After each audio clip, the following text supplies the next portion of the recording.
بسم الله الرحمن الرحيم. ياسين والقرآن الحكيم إنك لمن المرسلين على صراط مستقيم تنزيل العزيز الرحيم لتنذر قوما ما أنذر آباؤهم فهم غافلون لقد حق القول على أكثرهم فهم لا يؤمنون إنا جعلنا في أعناقهم أغلالا فهي إلى الأذقان فهم مقمحون وجعلنا من بين أيديهم سدا ومن خلفهم سدا فأغشيناهم فهم لا يبصرون وسواء عليهم أأنذرتهم أم لم تنذرهم لا يؤمنون إنما تنذر من اتبع الذكر وخشي الرحمن بالغيب فبشره بمغفرة وأجر كريم إنا نحن نحيي الموتى ونكتب ما قدموا وآثارهم وكل شيء أحصيناه في إمام مبين واضرب لهم مثلا أصحاب القرية إذ جاءها المرسلون إذ أرسلنا إليهم 2 فكذبوهما فعززنا بثالث فقالوا إنا إليكم مرسلون قالوا ما أنتم إلا بشر مثلنا وما أنزل الرحمن من شيء إن أنتم إلا تكذبون قالوا ربنا يعلم إنا إليكم لمرسلون وما علينا إلا البلاغ المبين قالوا إنا تطيرنا بكم لئن لم تنتهوا لنرجمنكم وليمسنكم منا عذاب أليم قالوا طائركم معكم أئن ذكرتم بل أنتم قوم مسرفون وجاء من أقصى المدينة رجل يسعى قال يا قوم اتبعوا المرسلين اتبعوا من لا يسألكم أجرا وهم مهتدون وما لي لا أعبد الذي فطرني وإليه ترجعون أأتخذ من دونه آلهة إن يردني الرحمن بضر لا تغن عني شفاعتهم شيئا ولا ينقذون إني إذا لفي ضلال مبين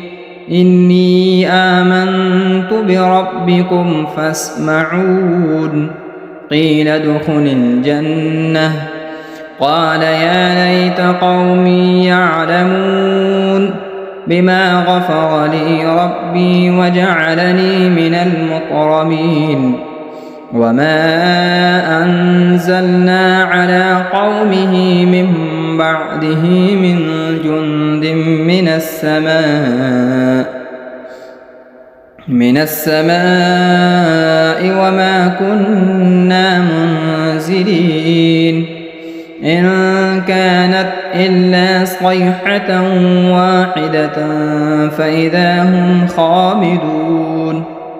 يا حسرة على العباد ما يأتيهم من رسول إلا كانوا به يستهزئون ألم يروا كم أهلكنا قبلهم من القرون أنهم إليهم لا يرجعون وإن كل لما جميع لدينا محضرون وآية لهم الأرض الميتة أحييناها وأخرجنا منها حبا فمنه يأكلون وجعلنا فيها جنات من نخيل وأعناب وفجرنا فيها من العيون ليأكلوا من ثمره وما عملته أيديهم أفلا يشكرون سبحان الذي خلق الأزواج كلها مما تنبت الأرض ومن أنفسهم ومما لا يعلمون وآية لهم الليل نسلخ منه النهار فإذا هم مظلمون والشمس تجري لمستقر لها ذلك تقدير العزيز العليم والقمر قدرناه منازل حتى عاد كالعرجون القديم لا الشمس ينبغي لها أن تدرك القمر ولا الليل سابق النهار وكل في فلك يسبحون وآية لهم أنا حملنا ذريتهم في الفلك المشحون وخلقنا لهم من مثله ما يركبون وإن نشأ نغرقهم فلا صريخ لهم ولا هم ينقذون إلا رحمة منا ومتاعا إلى حين وإذا قيل لهم اتقوا ما بين أيديكم وما خلفكم لعلكم ترحمون وما تأتيهم من آية من آيات ربهم إلا كانوا عنها معرضين وإذا قيل لهم أنفقوا مما رزقكم الله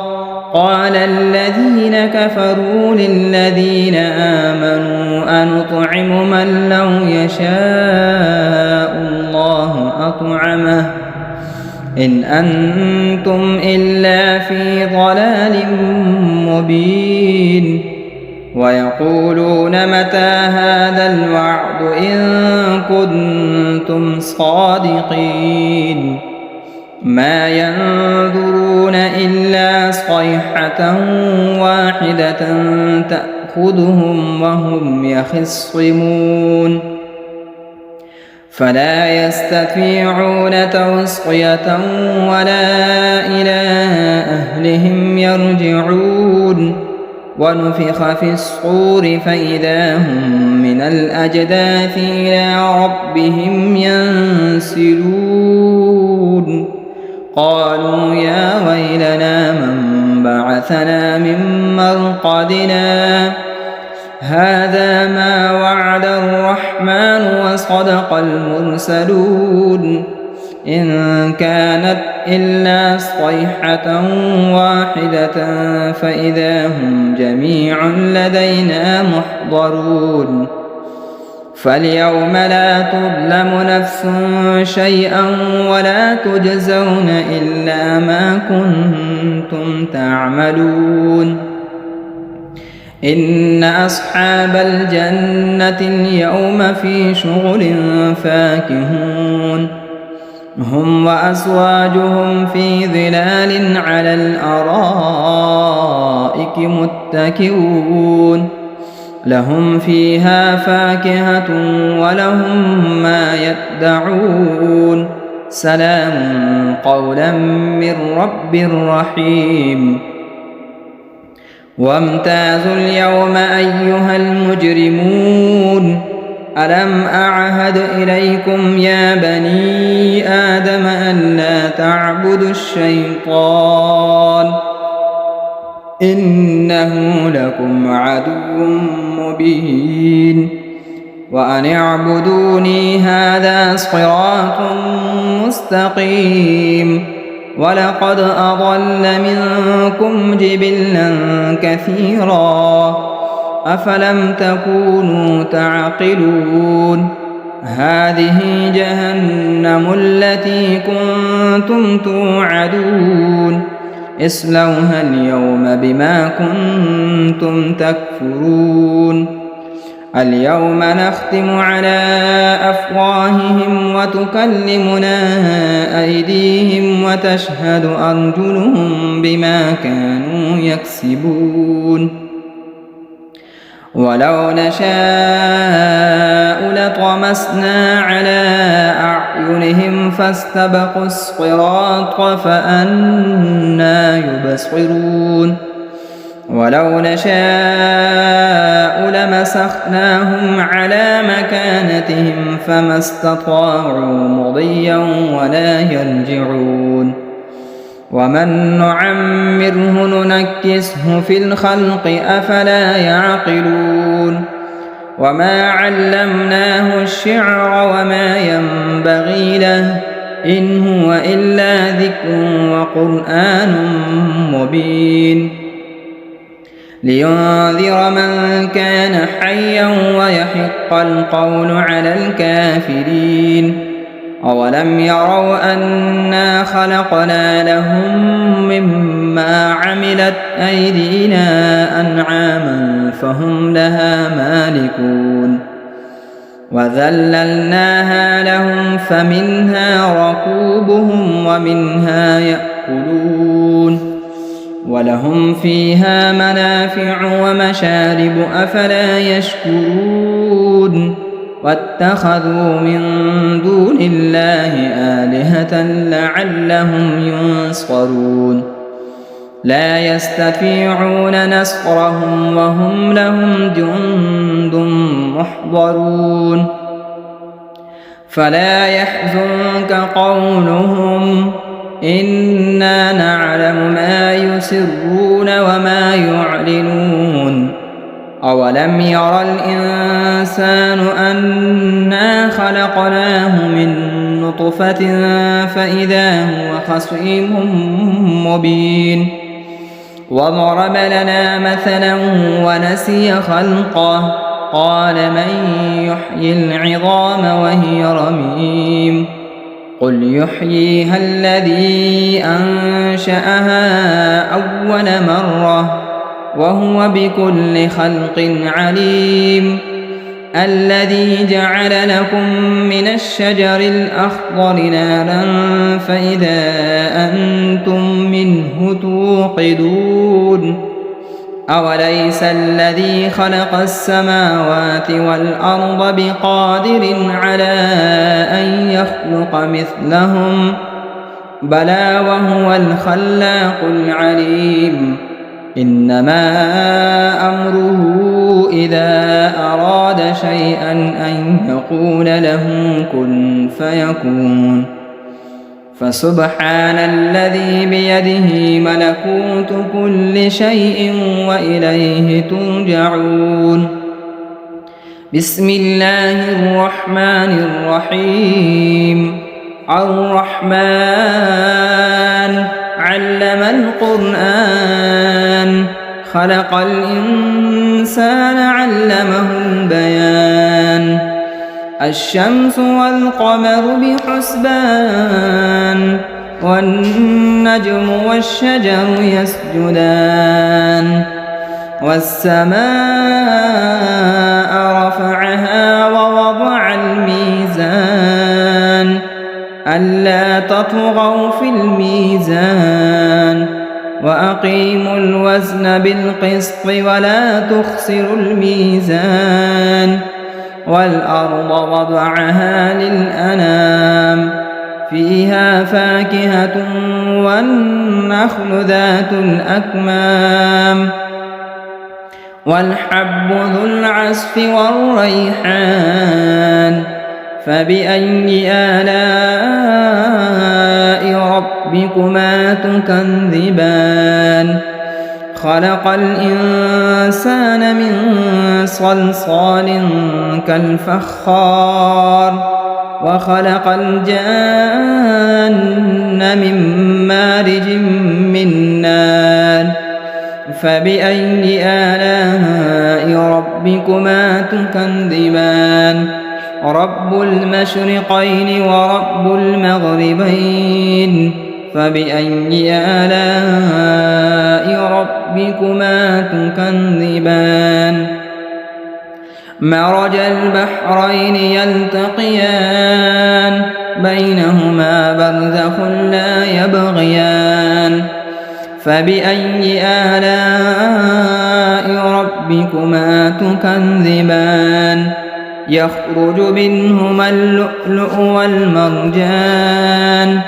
فبأي آلاء ربكما تكذبان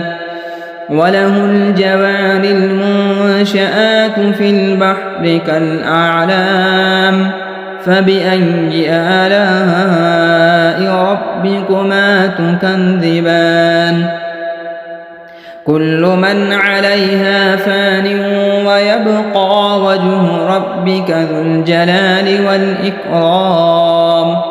فبأي آلاء ربكما تكذبان يسأله من في السماوات والأرض كل يوم هو في شأن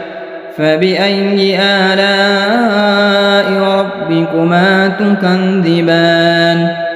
سنفرغ لكم أيها الثقلان فبأي آلاء ربكما تكذبان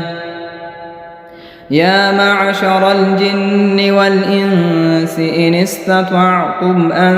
تنفذوا من أقطار السماوات والأرض فانفذوا لا تنفذون إلا بسلطان فبأي آلاء ربكما تكذبان يرسل عليكما شؤاد من نار ونحاس فلا تنتصران فبأي آلاء ربكما تكذبان فإذا انشقت السماء فكانت وردة كالدهان فبأي آلاء ربكما تكذبان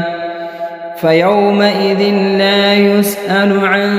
ذنبه إنس ولا جان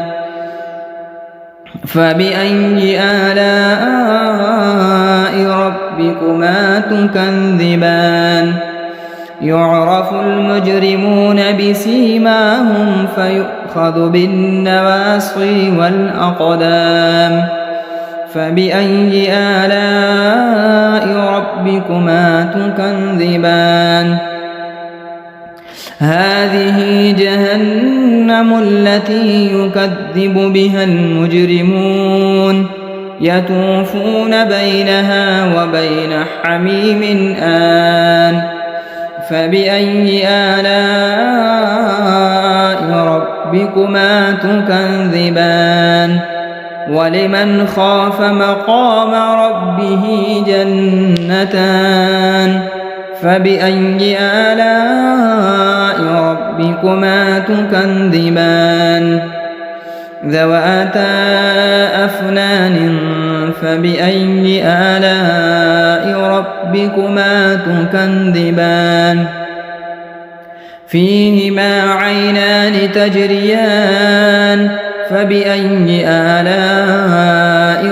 ربكما تكذبان فيهما من كل فاكهة زوجان فبأي آلاء ربكما تكذبان متكئين على فرش بطائنها من استبرق وجنى الجنتين دان فبأي آلاء ربكما تكذبان فيهن قاصرات الطرف لم يطمثهن إنس قبلهم ولا جان فبأي آلاء ربكما تكذبان كأنهن الياقوت والمرجان فبأي آلاء ربكما تكذبان هل جزاء الإحسان إلا الإحسان فبأي آلاء ربكما تكذبان ومن دونهما جنتان فبأي آلاء ربكما تكذبان مدهامتان فبأي آلاء ربكما تكذبان فيهما عينان نضاختان فبأي آلاء ربكما تكذبان فيهما فاكهة ونخل ورمان فبأي آلاء ربكما تكذبان فيهن خيرات حسان فبأي آلاء ربكما تكذبان حور مقصورات في الخيام فبأي آلاء ربكما تكذبان لم يطمثهن إنس قبلهم ولا جان فبأي آلاء ربكما تكذبان متكئين على رفرف خضر وعبقري حسان فبأي آلاء ربكما تكذبان تبارك اسم ربك ذي الجلال والإكرام بسم الله الرحمن الرحيم إذا وقعت الواقعة ليس لوقعتها كاذبة خافضة رافعة إذا رجت الأرض رجا وبست الجبال بسا فكانت هباء منبثا وكنتم أزواجا ثلاثا فأصحاب الميمنة ما أصحاب الميمنة وأصحاب المشأمة ما أصحاب المشأمة والسابقون السابقون أولئك المقربون في جنات النعيم ثلة من الأولين وقليل من الآخرين على سرر موضونة متكئين عليها متقابلين يطوف عليهم ولدان مخلدون بأكواب وأباريق وكأس من معين لا يصدعون عنها ولا ينزفون وفاكهة مما يتخيرون ولحم طير مما يشتهون وحور عين كأمثال اللؤلؤ المكنون جزاء بما كانوا يعملون لا يسمعون فيها لغوا ولا تأثيما إلا قيلا سلاما سلاما وأصحاب اليمين ما أصحاب اليمين في سدر مخضود وطلح منضود وظل ممدود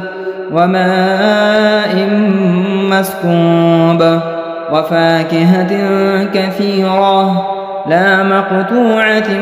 ولا ممنوعة وفرش مرفوعة إنا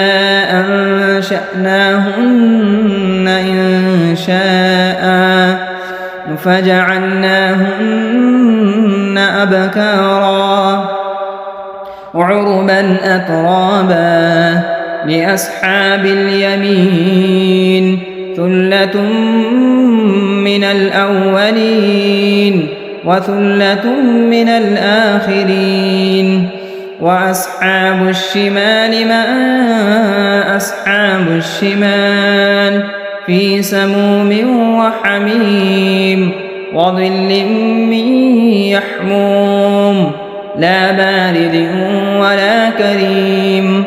إنهم كانوا قبل ذلك مترفين وكانوا يصرون على الحنث العظيم وكانوا يقولون أئذا متنا وكنا ترابا وعظاما أئنا لمبعوثون أو آباؤنا الأولون قل إن الأولين والآخرين لمجموعون إلى ميقات يوم معلوم ثم إنكم أيها الضالون المكذبون لآكلون من شجر من زقوم فمالئون منها البطون فشاربون عليه من الحميم فشاربون شرب الهيم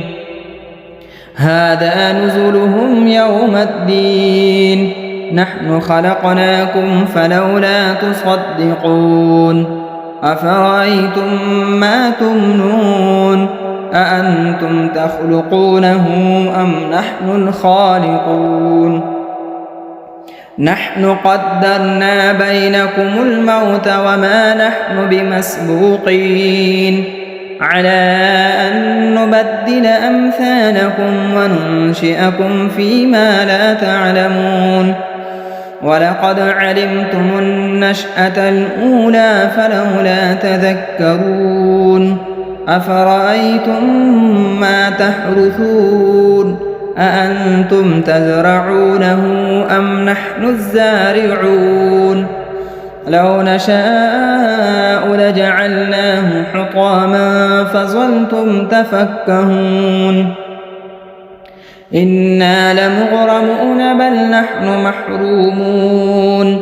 أفرأيتم الماء الذي تشربون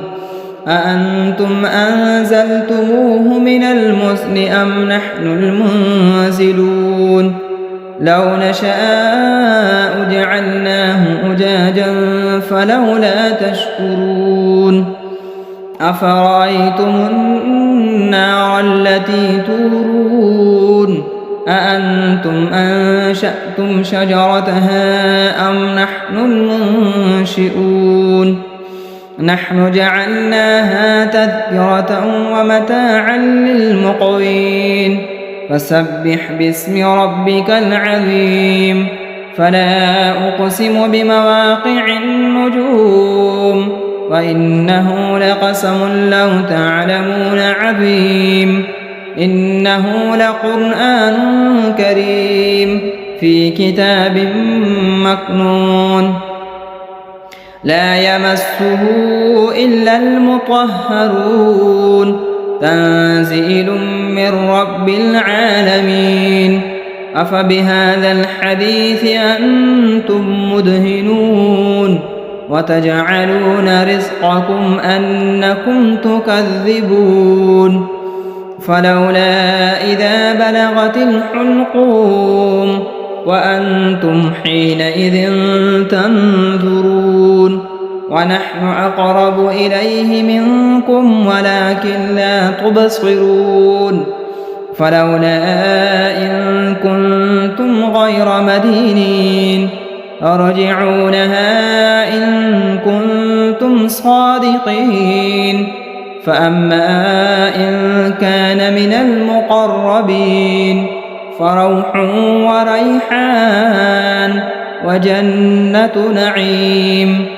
وأما إن كان من أصحاب اليمين فسلام لك من أصحاب اليمين وأما إن كان من المكذبين الضالين فنزل من حميم وتصلية جحيم إن هذا لهو حق اليقين فسبح باسم ربك العظيم بسم الله الرحمن الرحيم تبارك الذي بيده الملك وهو على كل شيء قدير الذي خلق الموت والحياة ليبلوكم أيكم أحسن عملا وهو العزيز الغفور الذي خلق 7 سماوات طباقا ما ترى في خلق الرحمن من تفاوت فارجع البصر هل ترى من فتور ثم ارجع البصر كرتين ينقلب إليك البصر خاسئا وهو حسير ولقد زينا السماء الدنيا بمصابيح وجعلناها رجوما للشياطين وأعتدنا لهم عذاب السعير وللذين كفروا بربهم عذاب جهنم وبئس المصير إذا ألقوا فيها سمعوا لها شهيقا وهي تفور تكاد تميز من الغيظ كلما ألقي فيها فوج سألهم خزنتها ألم يأتكم نذير قالوا بلى قد جاءنا نذير فكذبنا وقلنا ما نزل الله من شيء إن أنتم إلا في ضلال كبير وقالوا لو كنا نسمع أو نعقل ما كنا في أصحاب السعير فاعترفوا بذنبهم فسحقا لأصحاب السعير إن الذين يخشون ربهم بالغيب لهم مغفرة وأجر كبير وأسروا قولكم أو اجهروا به إنه عليم بذات الصدور ألا يعلم من خلق وهو اللطيف الخبير هو الذي جعل لكم الأرض ذلولا فامشوا في مناكبها وكلوا من رزقه وإليه النشور أأمنتم من في السماء أن يخسف بكم الأرض فإذا هي تمور أم أمنتم من في السماء أن يرسل عليكم حاصبا فستعلمون كيف نذير ولقد كذب الذين من قبلهم فكيف كان نكير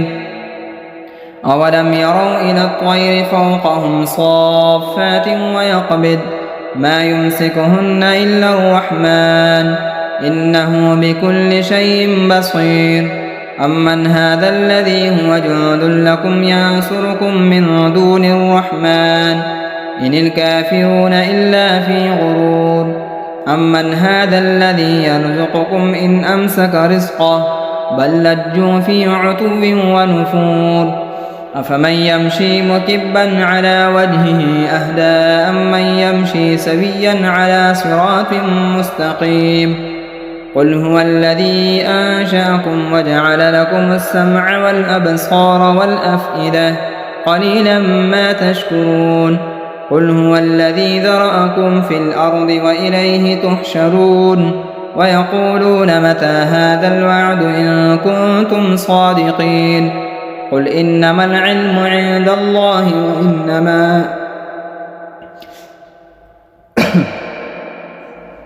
وإنما أنا نذير مبين فلما رأوه زلفة سيئت وجوه الذين كفروا وقيل هذا الذي كنتم به تدعون قل أرأيتم إن أهلكني الله ومن معي أو رحمنا فمن يجير الكافرين من عذاب أليم قل هو الرحمن آمنا به وعليه توكلنا فستعلمون من هو في ضلال مبين قل أرأيتم إن أصبح ماؤكم غورا فمن يأتيكم بماء معين صدق الله مولانا العظيم.